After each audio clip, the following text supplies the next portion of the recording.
We are with Dia Mirza, and here she is, looking gorgeous. Thank you. We see you so rarely on screen. So, what is the reason? I think it's a combination of things. One is that I've become very selective about the work that I do. I chose Sanju after a gap of almost 3 years, and it's primarily because I think maybe I'm at an age where I'm too old to play opposite parts opposite men my age, and too young to play them other. I think it's an unfortunate ageism stereotype that we're battling with in the industry that has existed for the longest time.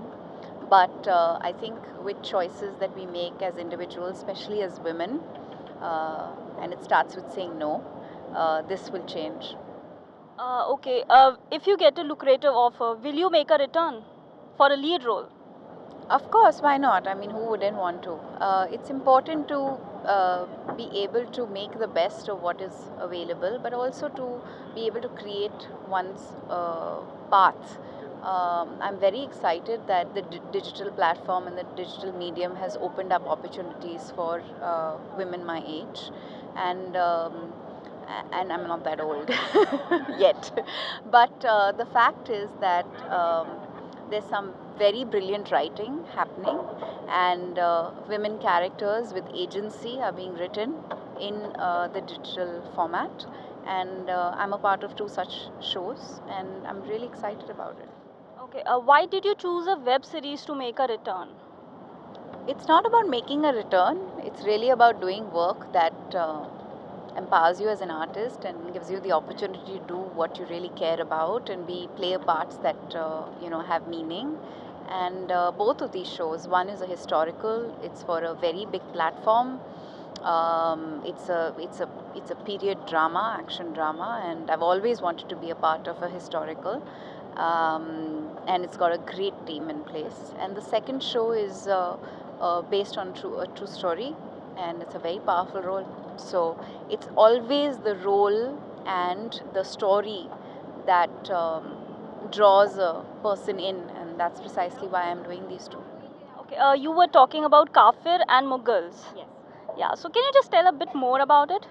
Well, like I said, Moguls is historical. It's based on a fascinating series of books that have been written and have been very well received. And the writers of the show are Bhavani Iyer and Kausar Munir. They're very, very fantastic writers, both women.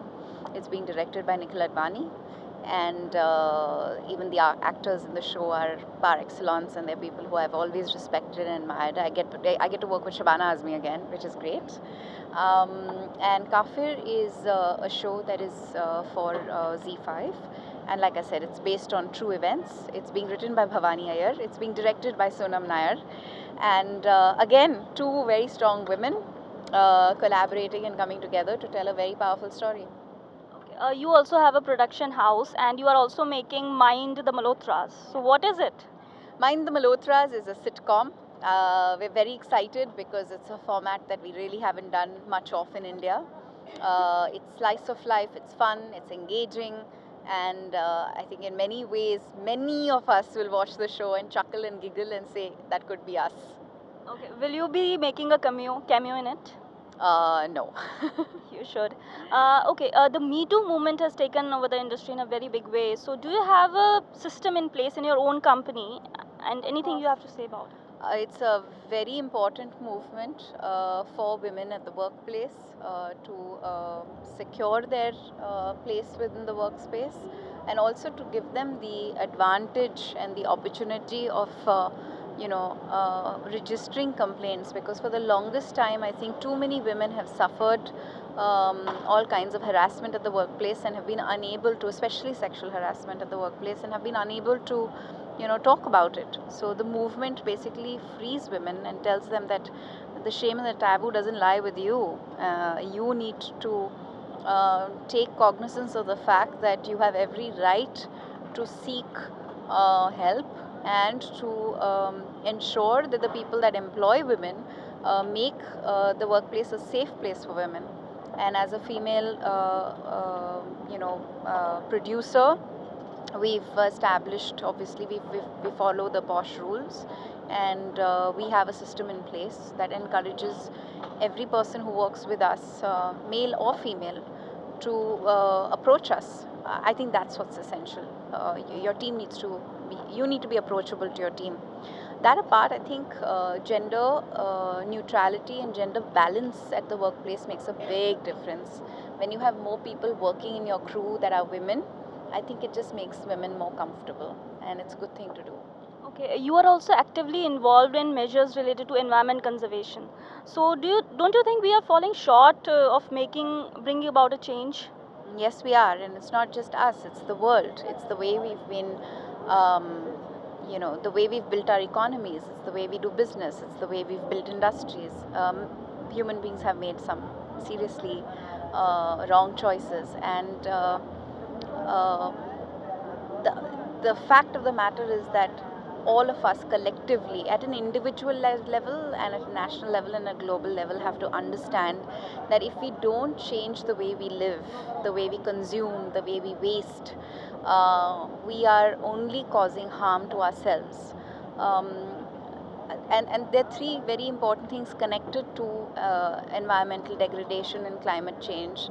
I think the first is that all basic human securities get threatened when you are facing environmental degradation and climate change.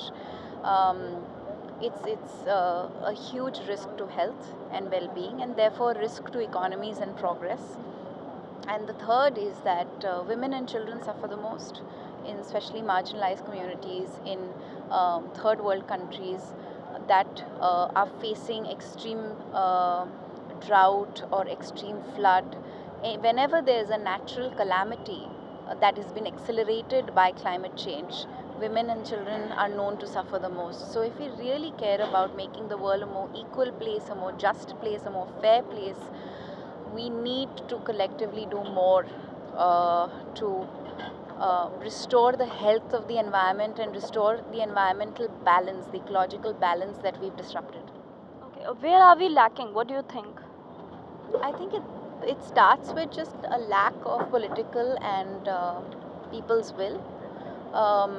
Because when you think about industries that are polluting and harming the environment, the options, the science exists, the innovation exists, the more environmentally friendly options exist, but they're not adopted, they're not replaced with the existing technology. And until and unless we collectively say that this has to change, it's not going to change. We are witnessing children the world over.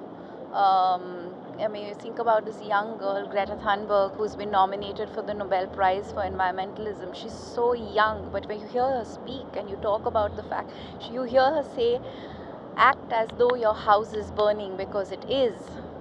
Every person in government, in industry, in civil society has to understand that the house is burning. This is the only place we can call home, and we've ravaged it. Okay, a message to your fans at last.